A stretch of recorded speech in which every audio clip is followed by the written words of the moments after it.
Hello students, आपके अपने YouTube channel study with Nadeem sir Varman पे स्वागत है। कैसे हो बेटा?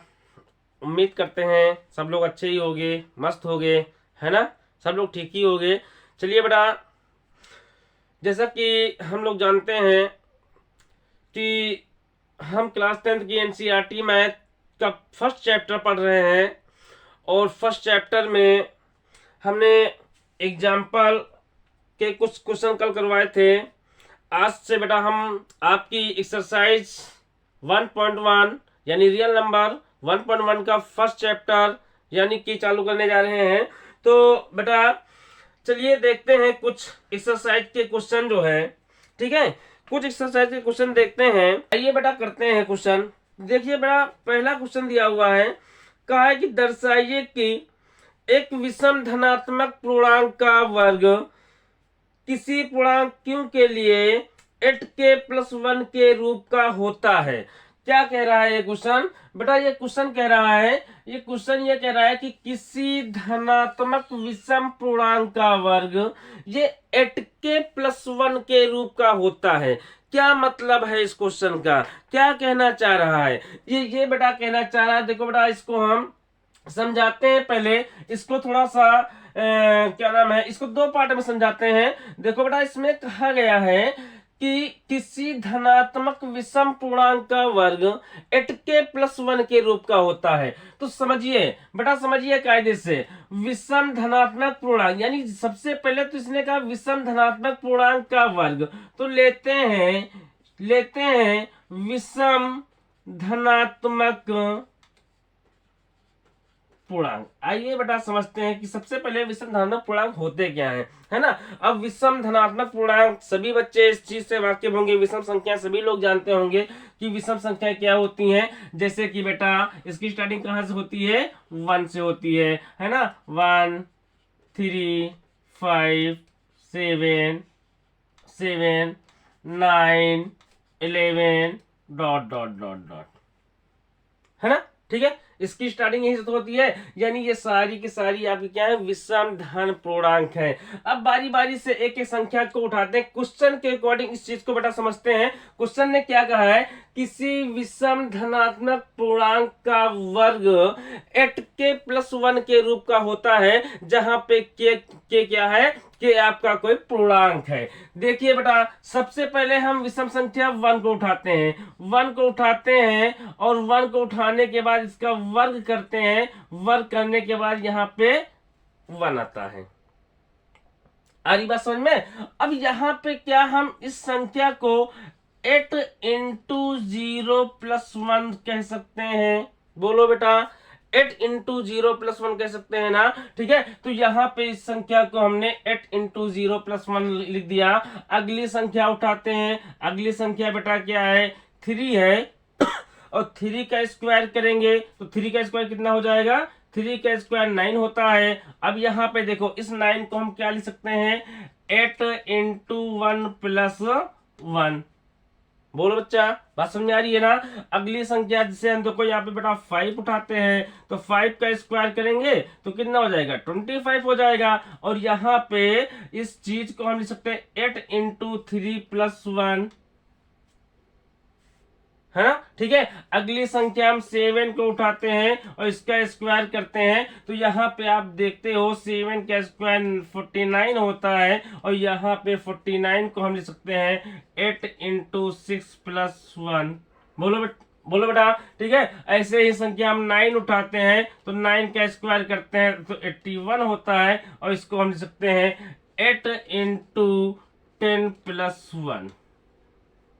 आ रही बात समझ में? ठीक है, तो हम क्या यहाँ पे देख पा रहे हैं? हम यहाँ पे देख पा रहे हैं कि किसी भी संख्या का यदि हम वर्ग करें तो वर्ग करने के बाद आप ये इस संख्या को इस फॉर्म में लिख पा रहे हैं। यानी कोई भी धनात्मक विषम पूर्णांक है, हर एक विषम पूर्णांक को आप इस फॉर्म में जो है रिप्रेजेंट कर पा रहे हैं। तो इसका मतलब क्या है? आप क्या देखते हो? 8 का मल्टीपल यहाँ पे कितना है? 0 है। ठीक है, 8 का मल्टीपल यहाँ पे कितना है? 0 है, 1 है, 3 है, 6 है, 10 है। ये सारे के सारे नंबर क्या है, ये सारे के सारे नंबर अगर हम देखें ना तो बेटा ये आपके क्या है, के एक पूर्णांक है, यानी के आपका क्या है बेटा, के आपका एक पूर्णांक है। ठीक है, तो हम क्या कह सकते हैं, के बराबर दिस नंबर। तो आप कह सकते हो कि इसको कह सकते हो दिस इंप्लाइज दैट, अगर के ये सारे के सारे पूर्णांक हैं तो हम कह सकते हैं कि भैया 8k+1 का रूप इसका होगा।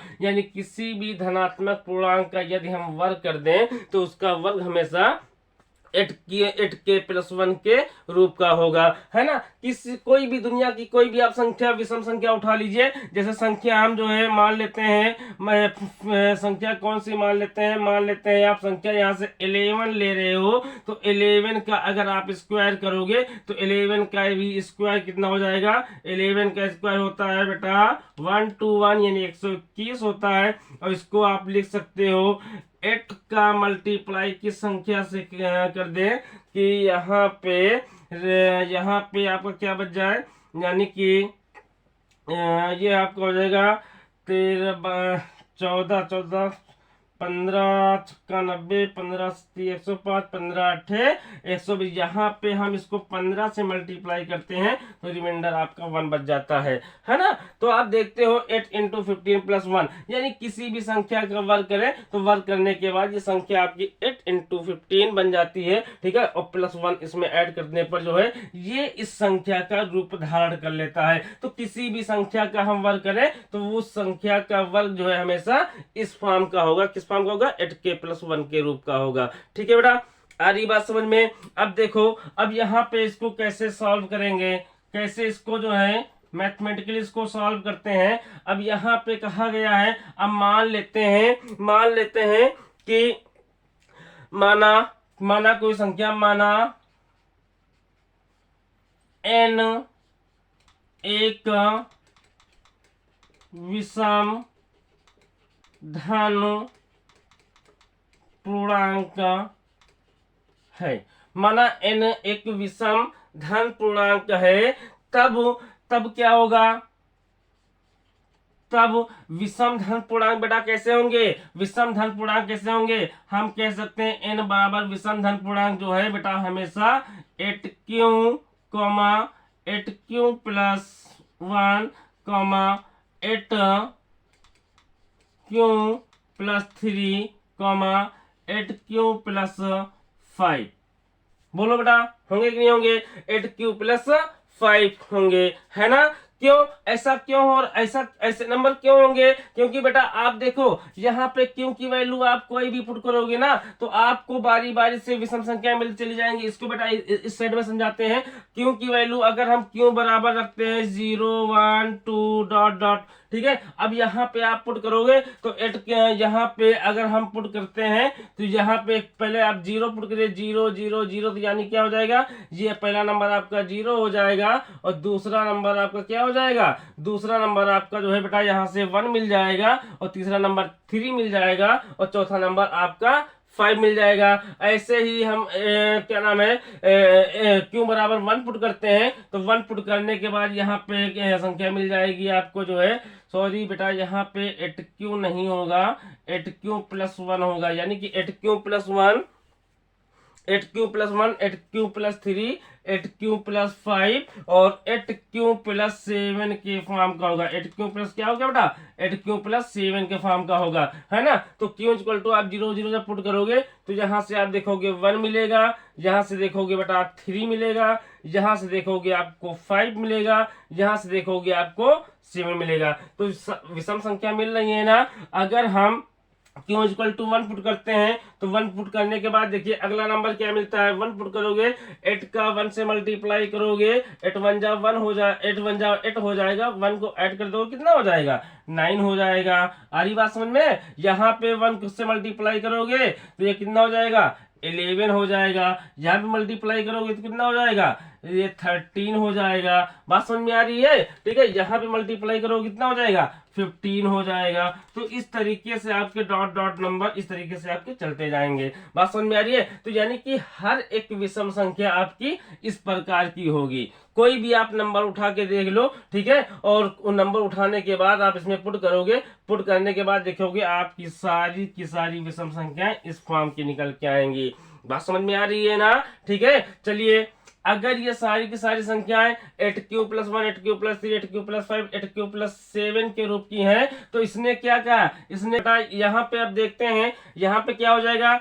तब यहाँ पे अब क्या होगा, जब यहाँ पे हम लेते हैं n बराबर 8q+1, ये पहली संख्या है। पहली संख्या जब आप वर्ग करोगे तो आप यहाँ से क्या देख पाते हो, यानी n² बराबर निकाल लेते हैं 8q+1 का होल ऑफ स्क्वायर। अब बेटा इसको ओपन करोगे, इसको जब ओपन करोगे तो ये 8 का वर्ग करोगे 64 हो जाएगा। q² + 1 का स्क्वायर प्लस कितना हो जाएगा 2ab, यानी 8 दूनी 16 एक कम 16 क्यों हो जाएगा, है ना बेटा? बात समझ में आ रही है? अब इसको सॉल्व करोगे तो ये हो जाएगा 64q² प्लस 16q+1। अब इसको देखो बेटा, हम यहाँ से एक चीज देख सकते हैं, यहाँ से आप जो है क्या कॉमन ले सकते हो, यहाँ से बेटा आप 8 कॉमन ले लो। 8 कॉमन लेने के बाद यहाँ पे क्या पाओगे, यहाँ पे 8 × 64q² प्लस 8 दूनी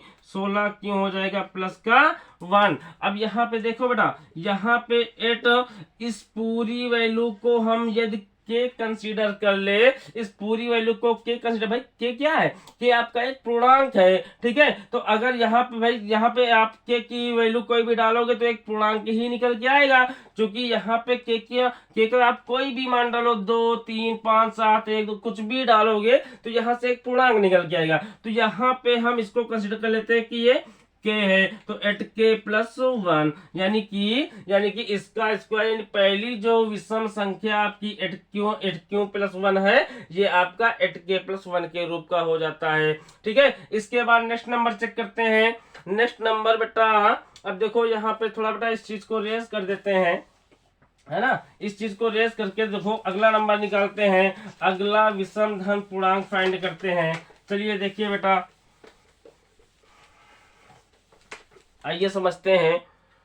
चलो देखो बेटा, यहाँ पे अब एक संख्या निकालिए ना, इसका वर्ग किया तो 8k+1 के रूप का हो गया। यहाँ पे आप कह सकते हो कि 8q² प्लस 2q बराबर क्या है, इसको लेट कर लिए हैं, इसको मान लिए हैं, माना 8q² प्लस 2q बराबर के, क्योंकि बेटा यहां से आप इसको क्योंकि कोई वैल्यू डालोगे एक पूर्णांक ही आएगा, और वो जो पूर्णांक आएगा उसको हमने क्या मान लिया, उसको हमने के डिफाइन कर लिया, उसको मैंने के मान लिया, ठीक है। अब अगला नंबर देखिए, अगला क्या है, अब n क्या उठाएंगे, उठाएंगे 8q+3। अब जब 8q+3 उठाएंगे फिर इसका क्या करेंगे, इसका वर्ग चाहिए, तो n² बराबर 8q+3 का स्क्वायर। इसको सॉल्व करोगे तो बेटा ये कितना हो जाएगा, ये आपका हो जाएगा 64q² प्लस कितना हो जाएगा 3 का स्क्वायर करोगे 9 आएगा, और प्लस 8 दूनी 16 48 क्यों हो जाएगा। अब बेटा इसको देखो हम क्या लिख सकते हैं, इसको हम लिख सकते हैं 64q² प्लस 48 क्यों प्लस 8+1। बोलो बेटा, लिख सकते हैं ना, ठीक है। यानी 9 को मैंने ब्रेक कर दिया 8+1 में। अब यहाँ पे देखो, इतने पोर्शन में आप अगर ध्यान से देखो, इतने पोर्शन में ध्यान से देखो तो 8 यहाँ पे कॉमन है, 8 को कॉमन ले लेंगे तो यहाँ पे हो जाएगा आपका 8 × 64q² प्लस 8 × 48 क्यों +1 आ रही बात समझ में। अब बेटा देखो अगेन यहाँ पे देखो, क्यों का आप कोई भी मान डालोगे तो एक पूर्णांक निकल के आएगा, और उस पूर्णांक को अगेन हम कंसिडर कर लेते हैं कि बेटा ये आपका 8k+1 होगा, क्योंकि इस वैल्यू को हमने क्या मान लिया, इस वैल्यू को मैंने अगेन के कंसिडर कर लिया, ठीक है। तो ये 8k+1 के रूप का होगा, जहां पर क्या है 8q+ Q square plus 6q plus 1 बराबर के। बोलो बेटा, बात समझ में आ रही है ना? ठीक है भाई, यहाँ पे आप क्योंकि कोई वैल्यू डालोगे एक पूर्णांक निकल के आएगा, और वो पूर्णांक आपका कोई भी पूर्णांक हो सकता है ना, तो उस पूर्णांक को हमने कंसीडर कर लिया कि वो पूर्णांक आपका कौन सा है, वो पूर्णांक आपका बेटा है के। बात समझ में आ रही है? ठीक है, अगली वैल्यू चेक करते हैं। अब क्या करेंगे, n बराबर उठाएंगे 8q+3, 8q+3 उठा के चेक करिएगा तो 8q+3। अब यहाँ पे इसका वर्ग करोगे तो क्या हो जाएगा, n² बराबर 8q+3 का होल ऑफ स्क्वायर। इसको सॉल्व करोगे, n² बराबर 8 टाइम 64 q² प्लस 9, सॉरी बेटा 3 नहीं, यहाँ पे 5 होगा, यहाँ पे 5 कंसीडर करिए, ये 5 होगा, 3 वाला पोर्शन हम कर चुके हैं, यहाँ पे ये 5 हो जाएगा तो ये 25 हो जाएगा, और प्लस जो है 8 दूनी 16 पंचे 80 क्यों हो जाएगा। आ रही बात समझ में? अब बेटा देखो इसको क्या लिख सकते हैं, n² बराबर 64 q² प्लस 80 क्यों प्लस 24 प्लस 1।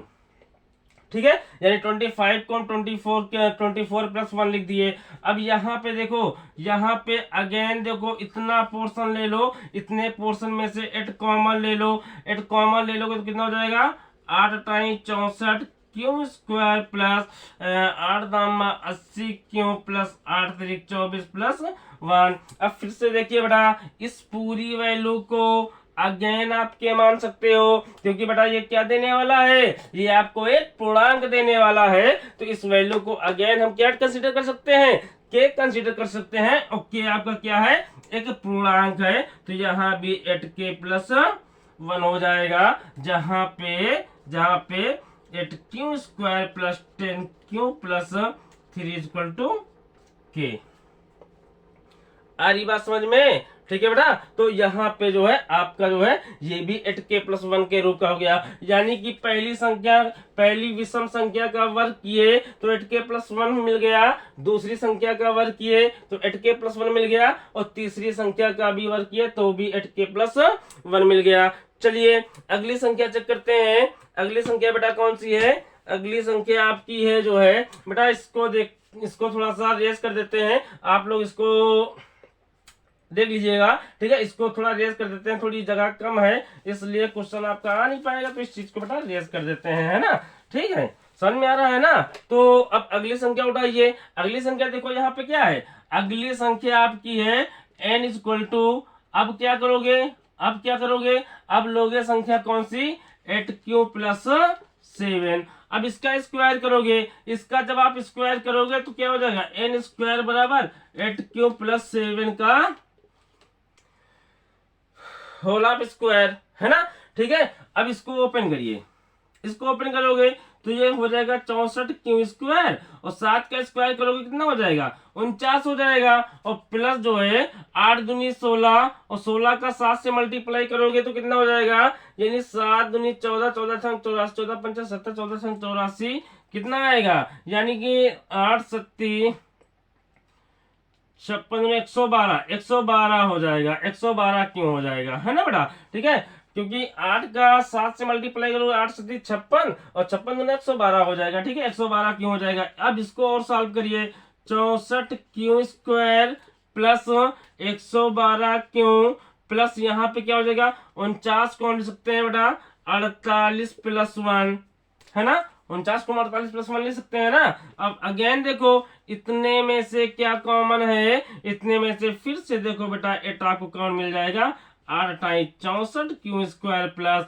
आपका कितना हो जाएगा, 8 एकम 8 3 11 और 8 चौक 32 क्यों हो जाएगा, प्लस 8 छंग 48 प्लस 1। अब ये देने वाला क्या है आपको, ये आपको एक पूर्णांक देने वाला है, इसलिए हम इसको अगेन के कंसीडर कर सकते हैं, और यहाँ पे लिख देंगे कि 8q² प्लस 14q प्लस 6 बराबर के, है ना बेटा? बात समझ में आ रही है ना? ठीक है, तो अब यहाँ पे देखते हो, यहाँ भी जो है यानी चौथी विषम संख्या जब हम उठाते हैं तो ये चौथी विषम संख्या भी 8k+1 के रूप की हो जाती है। तो यहाँ से क्या पता चलता है, उपरोक्त सभी कथन से हमको स्पष्ट है, यानी इन सभी स्थितियों से हम क्या पता लगा पाते हैं, हम ये पता लगा पाते हैं कि प्रत्येक, यहाँ पे बस एक लैंग्वेज लिखनी है कि उपरोक्त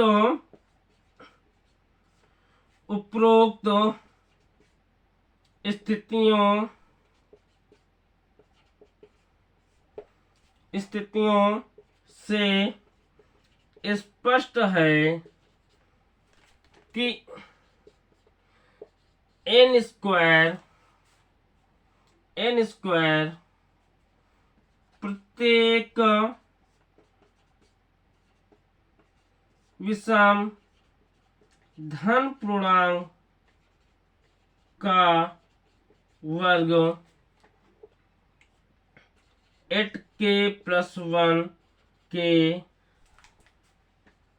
रूप का है ना बेटा, 8k+1 का रूप का है। बात समझ में आ रही है? ठीक है, तो इस तरीके से बेटा ये क्वेश्चन आपका जो है, क्वेश्चन नंबर ये सॉल्व होता है। ठीक है, अब चलिए बेटा इस चीज को आप लोग नोट कर लीजिएगा। ठीक है, और बेटा अगर समझ में ना आया हो तो वीडियो को बैक करके फिर से इसको देख लीजिएगा। ठीक है, आपको ये क्वेश्चन पूरी तरीके से समझ में आ जाएगा। ठीक है, चलिए बेटा अगला क्वेश्चन देखते हैं। अगला क्वेश्चन क्या कहता है, अगला क्वेश्चन देखिए बेटा, अगला क्वेश्चन है, अब ये बेटा एक क्वेश्चन है, देखो बेटा इसको पहले रेस कर देते हैं, उसके बाद बताते हैं, है ना। इसको रेस कर देते हैं।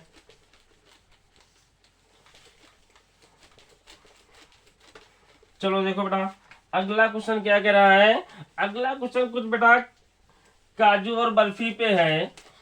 काजू और बर्फी बेटा आप लोग को खिलाने वाले हैं। ठीक है, देखिएगा काजू और बर्फी पे ये क्वेश्चन बना हुआ है। काजू बर्फी देखिए बेटा, काजू बर्फी पे ये क्वेश्चन आपका है। इस चैप्टर में, इस रियल नंबर में किस तरीके से इस क्वेश्चन का यूज किया जा रहा है। देखो बेटा यहाँ पे कहा गया है एक मिठाई विक्रेता, यानी एक हलवाई है। ठीक है, एक हलवाई है, वो क्या करना चाह रहा है, कह रहा है एक मिठाई विक्रेता के पास 420 काजू की बर्फियां और 130 बादाम की बर्फियां हैं। वह इनकी ऐसी ढेरियां बनाना चाहता है। सबसे पहले लिखो यहाँ पे काजू की बर्फियां कितनी है, यानी बर्फियां, यानी काजू की बर्फियां, ध्यान समझिएगा बेटा इसको, काजू की बर्फियां कितनी है बेटा, काजू की बर्फियां यहाँ पे टोटल दी हुई हैं, कितनी है, काजू की बर्फियां टोटल यहाँ पे बेटा 420 है। 420 जो है काजू की बर्फियां हैं, और यहाँ पे दूसरी बर्फी कौन सी दी है, दूसरी बर्फी आपकी बेटा बादाम की दी है, यानी दूसरी बर्फी जो है वो बादाम की बर्फियां कितनी है, बादाम की बर्फियां बराबर 130 है ना। तो काजू की बर्फियों की संख्या कितनी है, 420 है, और बादाम की बर्फियों की संख्या कितनी है, 130 है। अब सुनिए इसमें क्या कह रहा, क्वेश्चन कह रहा है वह इनकी ऐसी ढेरियां बनाना चाहता है। कैसी ढेरियां बनाना चाहता है, समझिएगा बेटा, वो इनकी ऐसी ढेरियां बनाना चाहता है। कौन बनाना चाहता है, मिठाई विक्रेता जो है, जो मिठाई विक्रेता है ना, वो इनकी ऐसी ढेरियां बनाना चाहता है। कहता है कि प्रत्येक ढेरी में बर्फियों की संख्या समान रहे, यानी जो भी आप ढेरी बना रहे हो उस ढेरी में बर्फियों की संख्या क्या होनी चाहिए, प्रत्येक ढेरी में बर्फी की संख्या क्या होनी चाहिए, समान होनी चाहिए, तथा ये ढेरियां बर्फी की परात में न्यूनतम स्थान घेरे, यानी बर्फी के जो परात है उसमें स्थान जो घेरती हैं वो न्यूनतम स्थान घेरे। इस काम के लिए प्रत्येक ढेरी में कितनी बर्फियां रखी जा सकती हैं। चलिए बेटा समझते हैं इस क्वेश्चन को, है ना। इसने क्या कहा है, इसने कहा है कि हमारे पास 420 काजू की बर्फियां हैं और 130 बादाम की बर्फियां हैं। अब इसने कहा कि ये जो है इसको एक परात में बेटा रखना है। देखो एक परात बना लेते हैं, ठीक है, एक परात, परात बोले तो ट्रे, ट्रे बना लेते हैं और इस ट्रे में हमको बर्फियों को रखना है। ठीक है, इसमें देखो एक लाइन दी है, इसमें एक लाइन दी हुई है, कह रहा प्रत्येक ढेरी में बर्फियों की संख्या समान रहे तथा ये ढेरियां बर्फी की परात में न्यूनतम स्थान घेरे। यानी कि प्रत्येक ढेरी में जो बर्फी आपको रखना है ना, उसमें जो है उसमें बर्फियों की संख्या समान रहे। यानी जो भी आप बर्फी जो है ट्रे में सजा सजा के रख रहे हो, उस हर एक लाइन में बर्फियों की संख्या क्या होनी चाहिए, समान होनी चाहिए। यानी आप जितनी भी लाइन बना रहे हो उस सभी लाइनों में बर्फियों की संख्या क्या होनी चाहिए, समान होनी चाहिए। और क्या कह रहा है, और कह रहा है कि इस परात को या ट्रे का न्यूनतम स्थान घेरे, यानी सबसे कम से कम क्षेत्रफल का यूज किया जाए। तो क्या कहने का मतलब है, अब देखो बेटा यहाँ पे हम जैसे मान लेते हैं बर्फी रखना चालू करते हैं, एक टुकड़ा ये रख दिए, फिर ऐसे रख दिए, फिर ऐसे रख दिए, फिर ऐसे रख दिए, फिर ऐसे रख दिए, फिर ऐसे रख दिए, फिर ऐसे रख दिए, है ना बेटा, बात समझ रहे हो। उसके बाद फिर ऐसे सजा रहे हैं, फिर बर्फियों के टुकड़े को ऐसे ऐसे करके रख रहे हैं, ऐसे ऐसे करके रख रहे हैं, बोलो बेटा। अब यहाँ पे फिर क्या कर रहे हो, फिर बर्फी के टुकड़े को ऐसे ऐसे आप सजा सजा के रख रहे हो। और ये कौन सी बर्फियां रख रहे हो, ये कौन सी बर्फी है, ये आपकी बर्फी बेटा काजू की है, काजू की। पहले काजू की बर्फी रख लेते हैं, उसके बाद बादाम की बर्फियां रखेंगे। ठीक है, तो अब यहाँ पे क्या क्वेश्चन में क्या कहा है, क्वेश्चन में ये कहा है कि प्रत्येक लाइन में, यानी क्वेश्चन में कहा है कि प्रत्येक ढेरी में, यानी जो आप ढेरी बनाते हो, जो लाइन बनाते हो, जो स्तंभ या पंक्ति बनाते हो, इसमें जो है इसमें बर्फियों की संख्या क्या होनी चाहिए, समान होनी चाहिए। ठीक है, तभी जब समान बर्फियों की जब समान संख्या बनाओगे तभी तो जो है न्यूनतम स्थान घेरेंगी। कहने का मतलब बेटा समझो, अगर यहाँ पे हम एक बर्फी कम कर दें, इसमें एक बर्फी ज्यादा कर दें, तो ये इतनी जगह आपकी बची तो रहेगी।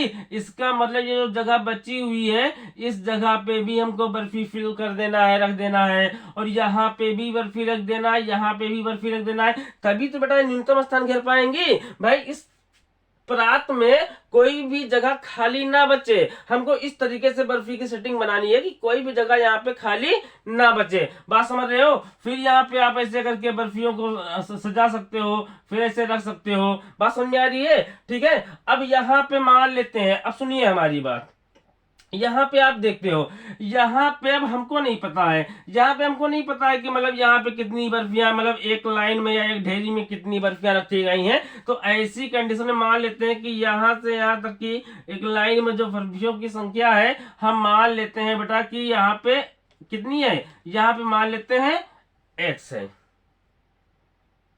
बात समझ रहे हो। ठीक है, यहाँ पे कितनी है, यहाँ पे मान लेते हैं x है, और हम इस लाइन की बात करें कि इस लाइन में बर्फियों की संख्या कितनी है, तो ये भी हमको नहीं पता है। तो हम इस लाइन में, यानी इस साइड में हम बर्फियों की संख्या मान लेते हैं कि बेटा कितनी है, y है। अरे बात समझ में। तो अगर हम यहाँ पे यहाँ पे अगर हम देखें कि इस ढेरी में बर्फियों की संख्या x है और इस ढेरी में बर्फियों की संख्या y है, और अगर इन दोनों संख्याओं का आपस में गुणा कर दे तो हमको क्या पता चल जाएगा, काजू की टोटल बर्फियां पता चल जाएंगी कि नहीं पता चल जाएंगी, बोलो बेटा। बात समझ में आ रही है ना, टोटल बर्फियां पता चल जाएंगी। तो अगर टोटल बर्फियां आपको पता चल गई तो आप कह सकते हो कि 420 बराबर x गुणे क्या होगा, y होगा। बोलो बच्चा, बात समझ में आई ना। x गुणे y बराबर कितना हो जाएगा, 420 हो जाएगा। अगला देखिए। ठीक है, अब क्या करना है, अब बादाम की बर्फियां रखना है। अब जब बादाम की आप बर्फी रखना चालू करोगे तो बादाम की भी बर्फियां आप ऐसे ही रखोगे जिस प्रकार से आप काजू की बर्फी रखे हो, है ना बेटा। जिस प्रकार से आप काजू की बर्फी को रखे हो वैसे ही आप बादाम की बर्फियों को भी रखोगे। क्यों, यहाँ पे भी बेटा जो है, अगर जो है आप यहाँ पे आप बादाम की बर्फी मान लो यहीं तक के रखते हो, तो क्या है, क्या मतलब है इसका, क्वेश्चन में कह रखा है, क्वेश्चन में कहा है कि परात का न्यूनतम स्थान घेरना चाहिए, यानी कि जहां तक ये ट्रे को बर्फियां कवर कर रही हैं आप इसको इस प्रकार से रख दीजिए, यानी कवर कर दीजिए। बात समझ रहे हो। तो यहाँ पे आप क्या कर रहे हो, यहाँ पे आप जो है काजू यानी सॉरी बादाम की बर्फियां रख रहे हो। यहाँ पे काय की बर्फियां रख रहे हो, बादाम की बर्फियां, सब बादाम की बर्फियां हैं। आ रही बात समझ में, ये सब काय की बर्फियां बेटा, ये सब बादाम की बर्फियां हैं। अब देखो बेटा, ये सब बादाम की बर्फियां हैं। ठीक है, मान लेते हैं यहीं तक का आपका जो है, या मान लो इतने स्थान तक बर्फी आपकी जो है कंप्लीट हो जाती है। ठीक है बेटा, बात समझ आ रही है।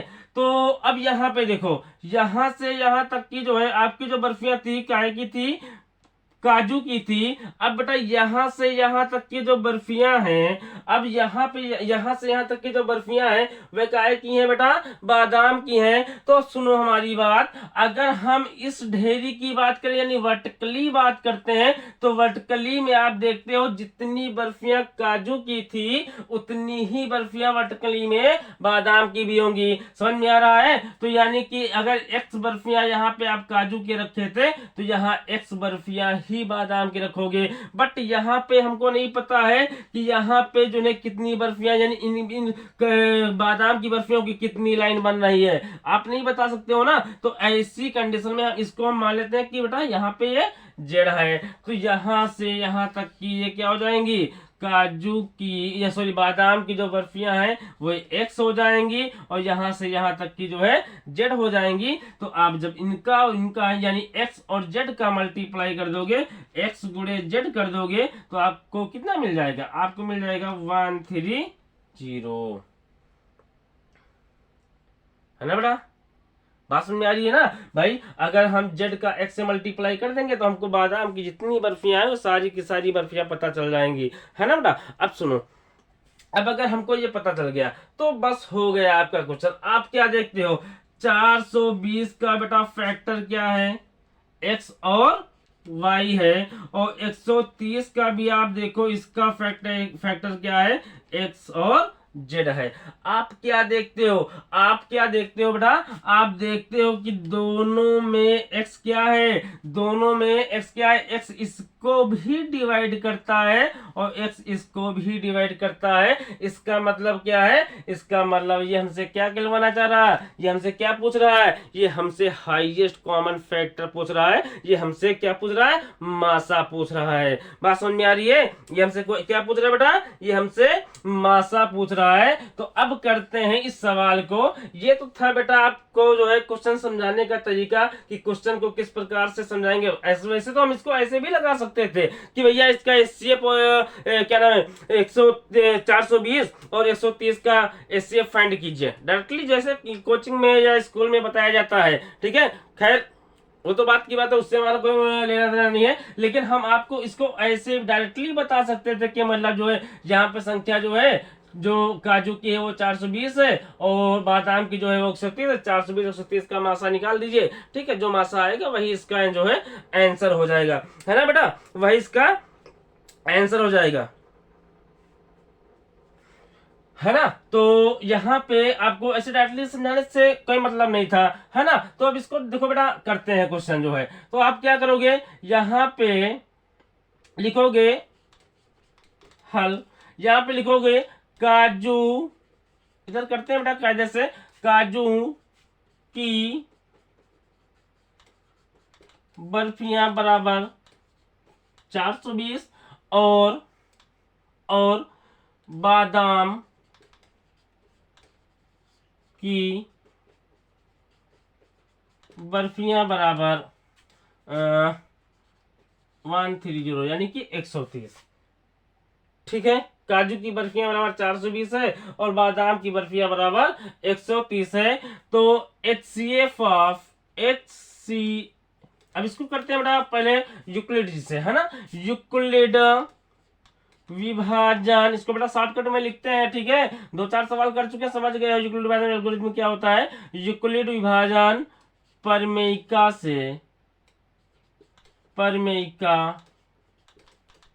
से आप इसकी परमेयिका क्या होती है, इसकी परमेयिका होती है as equal to B Q plus R, जहां पे आर का मान क्या होता है 0 से बड़ा होता है और बी से छोटा होता है ना। इसको यूक्लिड से ही तो सॉल्व करेंगे।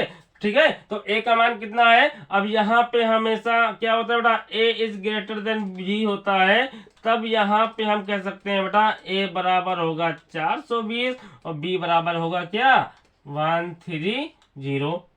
तो अब फाइंड कीजिए फाइंड करोगे। अब ए की वैल्यू यहाँ पे उठा के पुट करोगे तो ए बराबर 420 गुणे बी की वैल्यू कितनी है 130 को किससे मल्टीप्लाई किया जाए कि 420 आ जाए या 420 से कम रहे। तो ये आपका लगभग जाएगा कितने टाइम्स जो है, ये आपका जाएगा 4 टाइम्स जाएगा। चेक कर लेते हैं।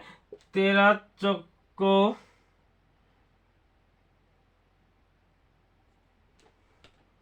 कितने टाइम्स जाएगा बेटा, इस चीज को चेक कर लेते हैं। 13 तिया 39, 13 चौको 52, है ना। 13 तिया 39 यानी 13 का 3 से गुणा करते हैं तो बेटा कितना हो जाएगा, 13 तिया 39 हो जाएगा यानी 390 हो जाएगा। और ये 4 टाइम्स नहीं जाएगा, 3 टाइम्स जाएगा तो 13 तिया 39 हो जाएगा यानी कि 390 हो जाएगा। और इसमें क्या शेषफल कितना बचेगा, यानी कि 0 में से 0 घटाएंगे 0 बचेगा, 12 में से 9 घटाएंगे 3 बचेगा। Is not equal to 0। बात समझ में आ रही है, ये 0 नहीं होगा। आगे देखें, आगे क्या करते हैं। अगेन बेटा जो बी होता है इसको ए कंसीडर करते हैं और जो आपका आर होता है इसको बी कंसीडर करते हैं। तो क्या हो जाएगा, अगले स्टेप में 130 बराबर 30 गुणे कितने टाइम्स जाएगा, 3 चौक 12 यानी 4 टाइम्स जाएगा। प्लस शेषफल कितना बचेगा, 10 बचेगा। 10 इज नॉट इक्वल टू 0। अब यहाँ पे देखो अभी शेषफल आपका 0 नहीं हुआ है, फिर क्या करेंगे, अगेन इस वैल्यू को ए मानेंगे, इसको क्या मानेंगे, बी मानेंगे। तो 30 बराबर 10 गुणे 3 प्लस शेषफल कितना बचेगा, 0 बच जाएगा यानी कि 0 बराबर 0। अतः HCF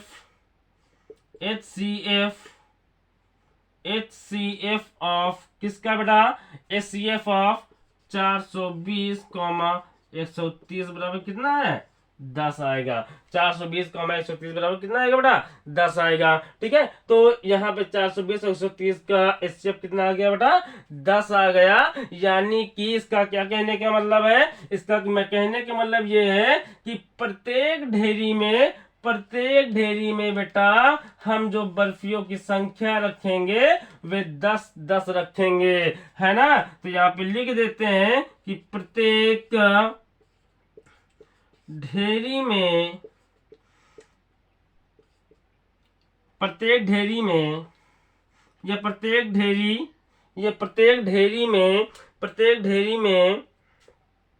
क्या करेंगे बेटा, प्रत्येक ढेरी में